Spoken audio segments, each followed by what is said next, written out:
Hello viewers, নমস্কার এবং আদাব। কেমন আছেন সবাই? আশা করি সবাই ভালো আছেন। তো আরও একবার আপনাদেরকে স্বাগতম জানাই আমার ফেসবুক পেজ ও আমার ইউটিউব চ্যানেলে। তো আজকে আমি আরও একবার নিয়ে চলে আসলাম একটি পুরানো ঘাস কাটা মেশিন সার্ভিসিংয়ের ভিডিও। তো যে মেশিনটা দেখতে পাচ্ছেন, এই মেশিনটা একটা অন্য কারখানা থেকে নিয়েছিল এবং মেশিনটা নেওয়া থেকেই তিনি ভালো একটা বিচলি কেটে বা ঘাস কেটে শান্তি পাচ্ছে না। তো যাই হোক, তিনি এর আগেও 2-3 বার সেই কারখানায় নিয়ে গিয়েছে সার্ভিসিংয়ের জন্য, কিন্তু সার্ভিসিং খুব একটা ভালো না হওয়ার কারণে তিনি কিন্তু আমাদের কাছে নিয়ে এসেছেন।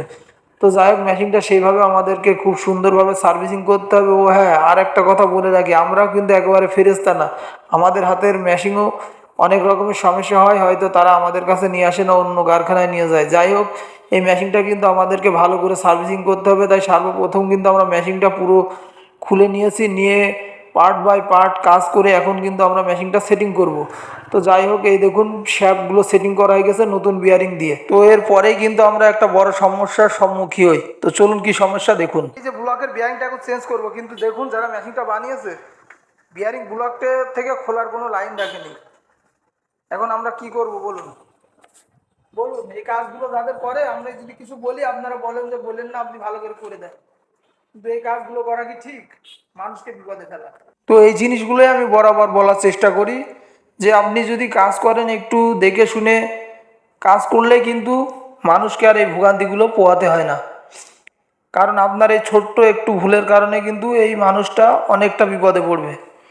ধরুন এই বিয়ারিংটা তার বাসায় ভেঙে গেল, কিন্তু সে নিজে লাগাতে পারবে না, এর জন্য তাকে আবার ভ্যান ভাড়া করে কারখানায় নিয়ে আসতে হবে।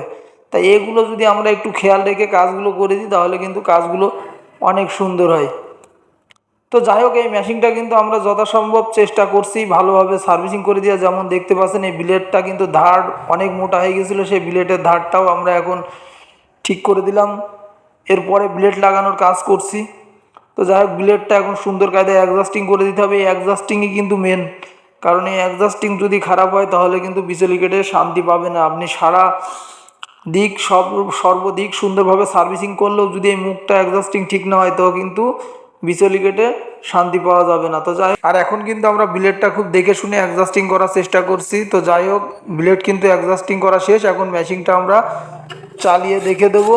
যেহেতু তিনি বিচলি নিয়ে আসেননি তাই শুধু মেশিনটা আমরা চালিয়েই দেখে দিচ্ছি যে মেশিনের সার্ভিসিংটা কেমন হয়েছে।